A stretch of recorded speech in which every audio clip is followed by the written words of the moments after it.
एक ऐसा रहस्यमय मंदिर जहां आज भी रखे हैं रावण के 10 सिर। ये वही सिर है जो रावण ने खुद भगवान शिव को चढ़ाए थे। लंकापति रावण, जो रामायण का मुख्य खलनायक था, माता सीता का उसने अपहरण किया और फिर भगवान श्री राम से युद्ध। एक वन वन भटकते हुए वनवासी को स्वर्ण लंका के सिंहासन पर बैठे हुए त्रिभुवन विजयी लंकेश के वैभव में दुर्दशा दिखाई दे रही है। जिसके हृदय में अधर्म और कपट होता है, उसकी अवस्था तुम्हारे जैसी होती है। मायावी शक्तियों और नाभि में अमृत कुंड होने के बावजूद रावण जीत ना सका। रावण ने वैसे तो अपने जीवन काल में कई पाप किए, लेकिन एक चीज थी जो उसके अंदर कूट कूट कर भरी थी, और वह थी भगवान शिव के प्रति सच्ची भक्ति। उसकी भक्ति में इतनी निष्ठा थी कि उसने हजारों साल भगवान शिव का तप किया और फिर एक एक कर अपने सभी शीश काट कर उन्हें अर्पित कर दिए। क्या आप जानते हैं कि हमारे भारत देश में एक ऐसा मंदिर आज भी मौजूद है जहां खुद रावण ने अपने 10 सिर काट कर भगवान शिव को अर्पित किए थे, और उस मंदिर में आज भी शिला रूप में रावण के वो 10 सिर मौजूद हैं जो उसकी भक्ति के प्रतीक माने जाते हैं। इस मंदिर की संपूर्ण जानकारी जानने से पहले हमें रावण के उस वरदान की कहानी को जानना होगा जिसने उसके समस्त जीवन को बदल कर रख दिया। रावण, कुंभकर्ण और विभीषण तीनों ही महर्षि विश्वश्रवा और राक्षसी कैकसी के पुत्र थे और ब्रह्मदेव के परपोते थे। रावण एक बहुत बड़ा ज्ञानी था। उसने शास्त्रों का बहुत ज्ञान अर्जित किया था, लेकिन देवताओं द्वारा राक्षसों पर अत्याचार और राक्षस प्रवृत्ति होने के कारण उसने ब्रह्मा को प्रसन्न कर वरदान प्राप्ति के उद्देश्य से घनघोर तप किया। हजारों वर्षों तक चले तप से ब्रह्मदेव प्रसन्न हुए। रावण ने वरदान स्वरूप अमरत्व मांगा, लेकिन ब्रह्मा जी ने ये कहते हुए मना कर दिया कि ये वरदान देना असंभव है, तुम कुछ और मांग लो। तब रावण ने वरदान मांगा कि मुझे मनुष्य और वानर के अलावा कोई न मार सके। ब्रह्मदेव ने तथास्तु कहा और रावण की नाभि के अंदर अमृत संग्रहित कर दिया। इसके बाद भी रावण रुका नहीं। इस बार उसने भगवान शिव की घोर तपस्या आरंभ की। रावण ने तपस्या के लिए एक ऐसा स्थान चुना जहां आज भी उसकी तपस्या के सबूत मिलते हैं। ये जगह थी देवभूमि उत्तराखंड के नंदप्रयाग से 10 किलोमीटर दूर एक छोटा सा गांव बैरासकुंड। रावण ने हजारों वर्षों तक महादेव की तपस्या की, लेकिन महादेव उसके समक्ष प्रकट नहीं हुए। तब उसने तपस्या को और भी कठोर कर दी और एक एक कर अपना सिर काटना शुरू कर दिया। हर बार जब वह अपने सिर को काटता, एक नया सिर प्रकट हो जाता, क्योंकि रावण को केवल मनुष्य या वानर ही मार सकते थे, इसके अलावा कोई नहीं।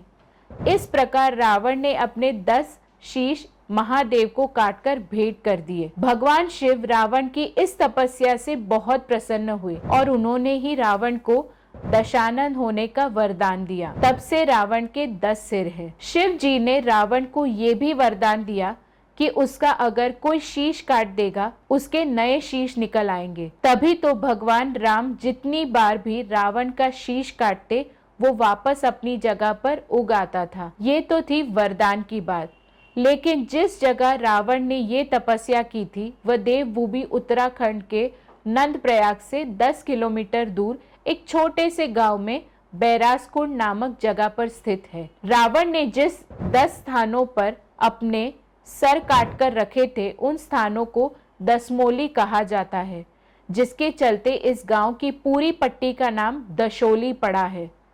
वहीं नंदप्रयाग में आज भी वह हवन कुंड मौजूद है जहां पौराणिक काल के सबूत मिलते हैं। अलकनंदा और मंदाकिनी नदियों के संगम पर बसा नंदप्रयाग 5 धार्मिक प्रयागों में से दूसरा है। पहला प्रयाग है विष्णु प्रयाग। वैसे शुरू से ही नंदप्रयाग को आध्यात्मिक सुकून वाला क्षेत्र माना जाता है, और शायद इसीलिए रावण ने महादेव की तपस्या के लिए इस स्थान को चुना था। ये शहर बद्रीनाथ धाम के पुराने तीर्थ मार्ग पर मौजूद है और यहीं से 10 किलोमीटर दूर स्थित है बैरास कुंड। कहते हैं जिस जगह रावण ने अपने आराध्य भगवान शिव को प्रसन्न करने के लिए तपस्या की थी, वहां महादेव का एक मंदिर मौजूद है, जिसका जिक्र केदारखंड और रावण संहिता में भी मिलता है। साथ ही स्कंद पुराण के अनुसार दशमोलेश्वर के नाम से बैरास कुंड क्षेत्र का उल्लेख किया गया है। बैरास कुंड में महादेव का एक मंदिर मौजूद है, जिसकी पूजा अर्चना करने से आपकी हर मनोकामना पूरी होती है। वहीं मंदिर के ठीक सामने पौराणिक कुंड भी बनाया हुआ है, जिसके जल से महादेव का जल अभिषेक किया जाता है। और तो और शिवरात्रि और श्रावण मास के अवसर पर यहाँ दूर दूर से श्रद्धालु भक्ति के लिए पहुँचते हैं। वैसे बैरास कुंड के अलावा नंद प्रयाग का संगम स्थल, गोपाल जी मंदिर और चंडिका मंदिर भी प्रसिद्ध है। वहीं देवभूमि में स्थित शिव के धामों में इस जगह का बहुत विशेष महत्व है। यहाँ पुरातत्व महत्व की कई सारी चीजें मिलती हैं। कुछ समय पहले खेत की खुदाई के दौरान एक कुंड मिला था, जिसका संबंध त्रेता युग से जोड़ा जाता है।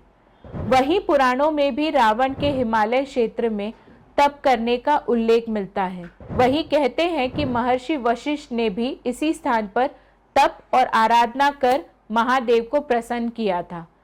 वैसे सबसे दिलचस्प बात तो ये है कि मंदिर प्रांगण में आज भी रावण का पौराणिक हवन कुंड मौजूद है। वैसे मंदिर के पास रावण शिला भी मौजूद है, जिस पर रावण की उंगलियों के निशान मौजूद है। और इसका दावा केवल हम ही नहीं करते, बल्कि वैज्ञानिक भी करते हैं। उन उंगलियों के निशानों का माप बहुत ही विशालकाय है।